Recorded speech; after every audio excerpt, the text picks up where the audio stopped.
हर लहर कुछ कहती है, हर पत्थर ने कुछ सहा है। अंडमान की मिट्टी में वक्त का अफसाना लिखा है।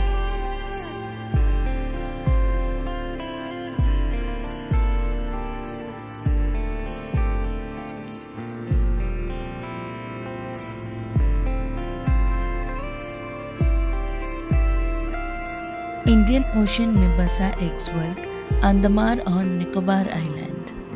प्राकृतिक सुंदरता और ऐतिहासिक महत्व का एक अद्भुत संगम। एक ऐसा सफर जहां हर लहर इतिहास सुनाती है और हर दीवार आजादी की कहानी कहती है। अंडमान पहुंचने के लिए कई राज्यों से डायरेक्ट एंड कनेक्टिंग फ्लाइट्स दोनों अवेलेबल हैं। फ्लाइट के अलावा आप क्रूज से भी पोर्ट ब्लेयर पहुंच सकते हैं। कोलकाता, विशाखापत्तनम और चेन्नई के पोर्ट से उपलब्ध क्रूज का संचालन और प्रबंध शिपिंग कॉर्पोरेशन ऑफ इंडिया द्वारा किया जाता है। अंडमान की यात्रा को बेहतर बनाने के लिए हमने किया ट्रैवल एजेंसी से बुकिंग। आमतौर पर ट्रैवल एजेंसीज टूर पैकेज के आधार पर दिन के हिसाब से आइटिनरीज, होटल बुकिंग, खाने पीने की व्यवस्था, टिकट्स, क्रूज, फ्लाइट जैसी सभी व्यवस्थाएं संभालती है। हमारे लिए आइलैंड टू आइलैंड क्रूज की बुकिंग एजेंसी द्वारा की गई थी और आने जाने की फ्लाइट बुकिंग हमने खुद से करी थी। चैथम सॉ मिल एशिया की सबसे पुरानी सॉ मिल सन 1883 में स्थापित हुई थी। एक सदी से भी अधिक समय बाद यह अब भी सरकारी संरक्षण में पूरी शान से चल रही है। इसका नाम द्वीप चैथम के नाम पर पड़ा है। चैथम पोर्ट ब्लेयर का ही मानो एक विस्तार है जो सिर्फ एक पुल से जुड़ा हुआ है। 1883 में सॉ मिल की स्थापना बढ़ती हुई लकड़ी की आवश्यकता को पूरा करने के लिए हुई थी, क्योंकि उस समय पोर्ट ब्लेयर में सेटलमेंट्स फैलने लगी थी। ब्रिटिश शासन के दौरान यहाँ से विशाल मात्रा में लकड़ी काटकर लंदन, न्यूयॉर्क और यूरोप के शहरों तक भेजी जाती थी। सबसे पहले हम उस पुराने वैगन के पास से गुजरे जो शुरुआती वर्षों में लकड़ी को एक वर्कशॉप से दूसरी वर्कशॉप तक ले जाने के लिए इस्तेमाल होता था। मिल कॉम्प्लेक्स का म्यूजियम अपने आप में एक अनमोल खजाना है। यहाँ द्वीप की कहानी को बयां करती दिलचस्प आर्टिफैक्ट्स, फ्लोरा एंड फौना और 100 साल से भी अधिक पहला सॉ मिल के निर्माण की पिक्टोरियल इंफॉर्मेशन सजी हुई है। वुड सैंपल्स के बीच एक प्रिजर्व्ड डॉल्फिन, एक पुराना मैरिनर्स कॉम्पस और एक सी काऊ की खोपड़ी रखी थी, मानो समुद्र और धरती के रहस्यों का संगम। सबसे आकर्षक थे पेडॉक लकड़ी से बने intricately carved and aesthetically designed items, जिनमें कारीगरों की महीन मेहनत और सौंदर्य बोध झलक रहा था। म्यूजियम की एक छोटी सी यात्रा के बाद हम पहुंचे पेडॉक वुड स्टोरेज में, जहां जेटी से नाव द्वारा लाए गए लकड़ी के गट्ठे मील के अंदर आते थे।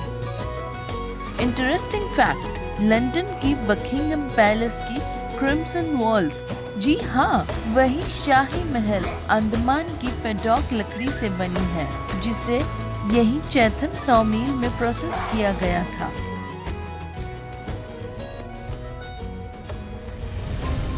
मार्च 1942 में जापानियों ने इस मील पर हमला किया, which led to mass killing।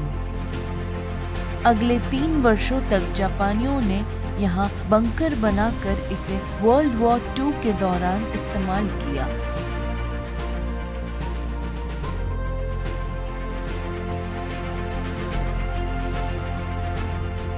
हमारा अगला डेस्टिनेशन अंडमान का Samudrika naval marine museum maintain by Indian navy, जो समुद्री जीवन और इस क्षेत्र के महासागर के बारे में जागरूकता फैलाने का एक अनोखा केंद्र है। यहाँ के एग्जीबिशन में अंडमान द्वीप का इतिहास, यहाँ के लोग, आर्कियोलॉजी, मरीन लाइफ और द्वीप से जुड़ी अनेक जानकारियाँ सजीव रूप में है।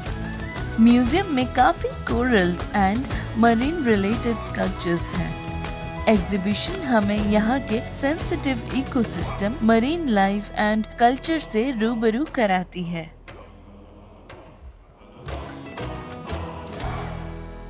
कदम रखते हैं उस जगह पर जहां हर ईंट ने आजादी की एक कीमत देखी है। सेल्यूलर जेल, पोर्ट ब्लेयर का एक अमर स्मारक।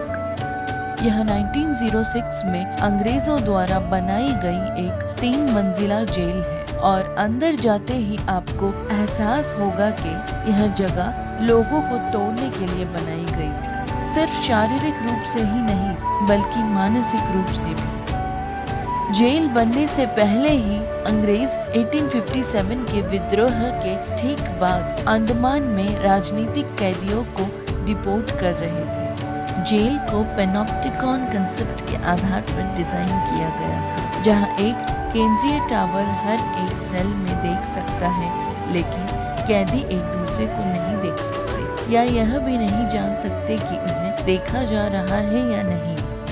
इस इमारत में 7 विंग थे जो स्पोक्स ऑफ व्हील की तरह बाहर की ओर फैले हुए थे। टोटल 696 सेल थे, जिसमें वेंटिलेटर पहुंच से बाहर ऊपर की ओर था। साथ ही कैदियों से कोई संपर्क नहीं, कंप्लीट सॉलिट्यूड। लॉक सिस्टम कैदी के पहुंच से बाहर रखने के लिए डिजाइन किया गया था।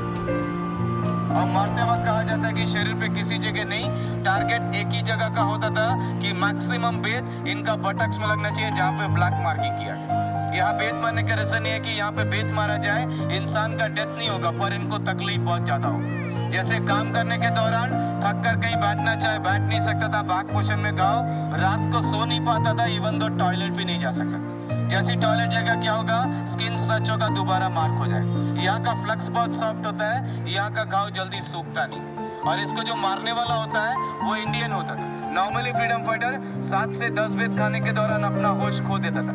साथ में एक डॉक्टर होता था, पूरा मेडिकली चेकअप करके दोबारा होश में लेके आके 20 से लेकर 30 बेत यानी कि 20 to 30 टाइम्स एक ही जगह पे हिट किया जाता है। ये यहाँ का सबसे ज्यादा टफ पनिशमेंट था। जेल के गाइड कैदियों के इतिहास को विस्तार से समझाते हैं। कुछ कहानियां यहाँ से जाने के बाद भी लंबे समय तक साथ रहती हैं।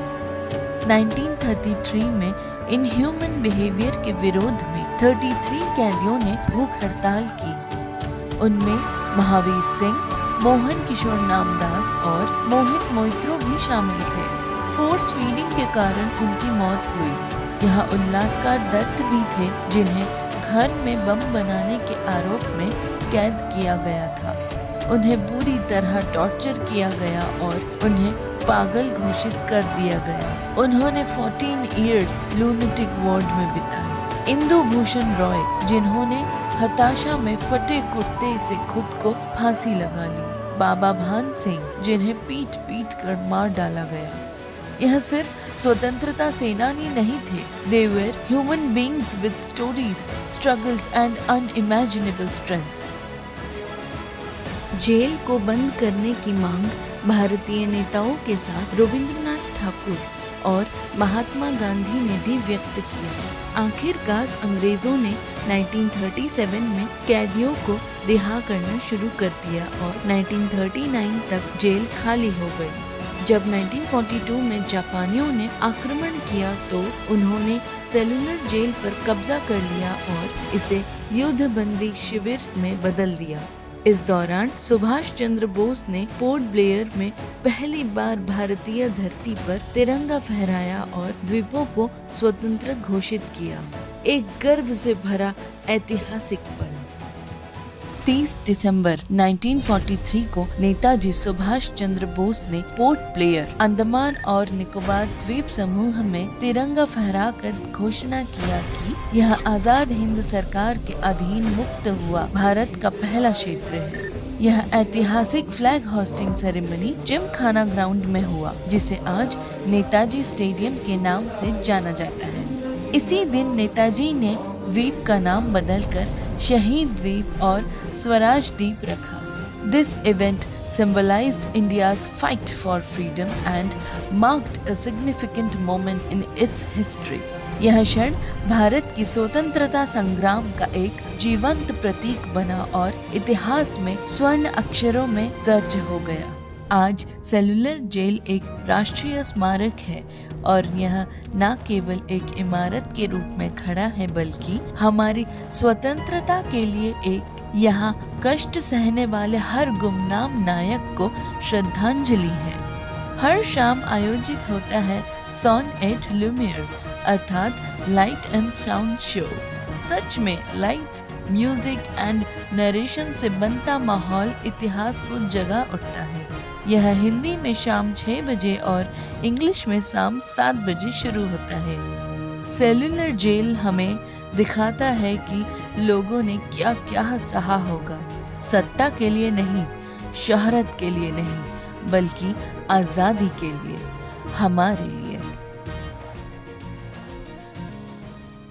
पोर्ट ब्लेयर से सिर्फ 2 किलोमीटर दूर है रॉस आइलैंड, जहां फेरी से 10-15 मिनट में पहुंच सकते हैं। इतिहास प्रेमियों और हेरिटेज ट्रैवलर्स के लिए रॉस आइलैंड एक अनोखा अनुभव है, जहां ओल्ड रूइंस की खामोशी और ट्रॉपिकल वाइब्स साथ चलती है। अंडमान सागर के बीच बसे इस द्वीप पर मौजूद है ब्रिटिश कालीन इमारतों के अवशेष, जिन पर अब विशाल पेड़ों की जड़ें जकड़ी हुई हैं, मानो मुझे समय की सरहद लांघ कर अतीत में ले गए। रॉस आइलैंड भारत की प्रिजर्व्ड हेरिटेज साइट्स में से एक है और यह उन ऐतिहासिक स्थलों में गिना जाता है जहां इतिहास सांसें लेता है।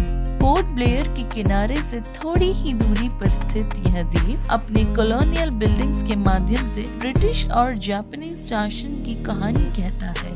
पेड़ों से ढकी छतें, दीवारों पर उग आई बेलें और वीरान गलियों में बसी पुरानी यादें। यह रूइंस केवल बीते समय की झलक नहीं देते, बल्कि हमें उस भव्यता की कल्पना करने के लिए आमंत्रित करते हैं जो कभी यहाँ जीवंत थी। रॉस आइलैंड की यात्रा एक शांत रिफ्लेक्टिव जर्नी है जो हर कदम पर इतिहास से एक संवाद कराती है। रॉस आइलैंड का इतिहास सदियों में फैला हुआ है और ब्रिटिश कॉलोनियल एरा एक अहम भूमिका निभा चुका है। इस द्वीप का नाम 18वीं सेंचुरी के अंत में British marine surveyor sir Daniel Ross के नाम पर रखा गया था।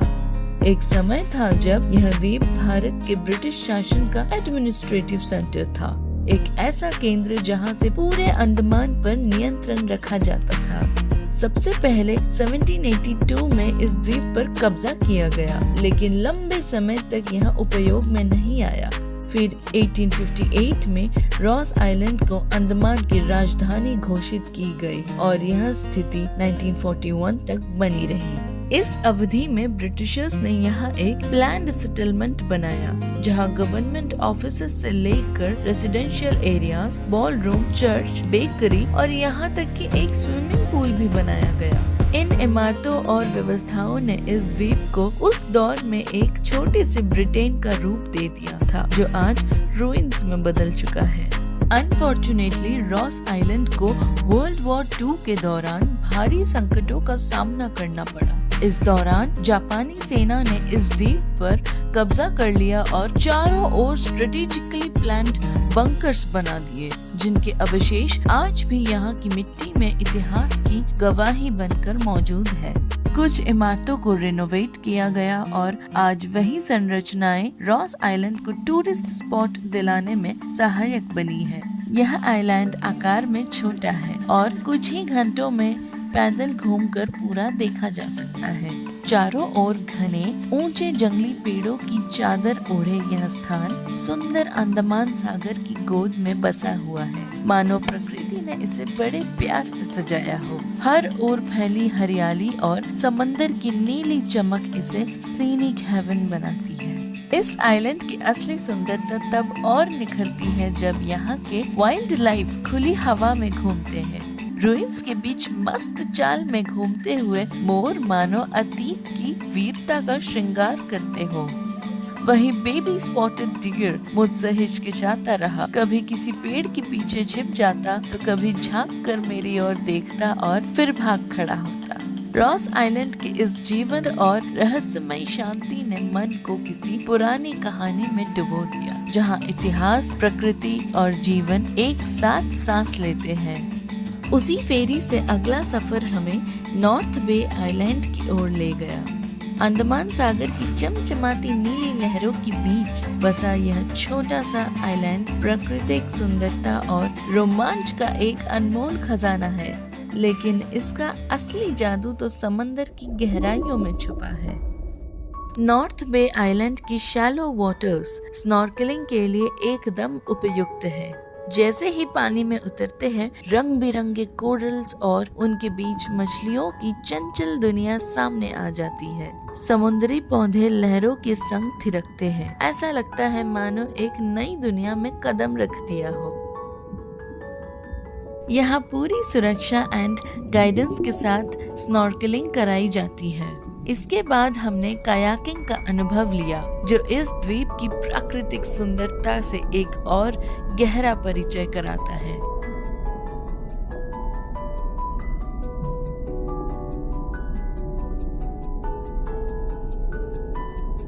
नीले पानी पर तैरती कश्ती से चारों ओर फैले हरे भरे द्वीप, साफ नीला आकाश और दूर दूर तक फैला सागर। इन नज़ारों की तुलना किसी से नहीं की जा सकती। दिन भर के इस एक्साइटिंग और खूबसूरत अनुभव के बाद दिल में यादों का खजाना और आंखों में समुद्र का सपना लिए हम उसी गाइड के साथ फेरी में वापस पोर्ट ब्लेयर के अपने होटल लौट गए। पोर्ट ब्लेयर की इस यात्रा ने मुझे सिर्फ एक जगह नहीं, बल्कि अपने देश के इतिहास के सबसे अमूल्य पन्नों से मिलाया। सेलुलर जेल की खामोश दीवारों में से आज भी उन वीरों की आवाज गूंजती है, जिन्होंने हंसते हंसते अपनी जिंदगी मातृभूमि पर न्यौछावर कर दी। नेताजी सुभाष चंद्र बोस द्वारा यहाँ फहराया गया पहला तिरंगा मानो उस सपने का प्रतीक है, जिसके लिए लाखों दिलों ने एक साथ धड़कना सीखा। इस सुंदर द्वीप पर बिखरे ऐतिहासिक रुइंस हमें याद दिलाते हैं कि आज हम जो आजादी की सांस ले रहे हैं, वह अनगिनत बलिदानों की सौगात है। आज 15 अगस्त के दिन जब हम गर्व से तिरंगे को सलाम करते हैं, तो मन में यही संकल्प गूंजता है, इस आजादी को संवारना और आने वाली पीढ़ियों तक इसकी लौ को जीवित रखना ही हमारा सच्चा कर्तव्य है।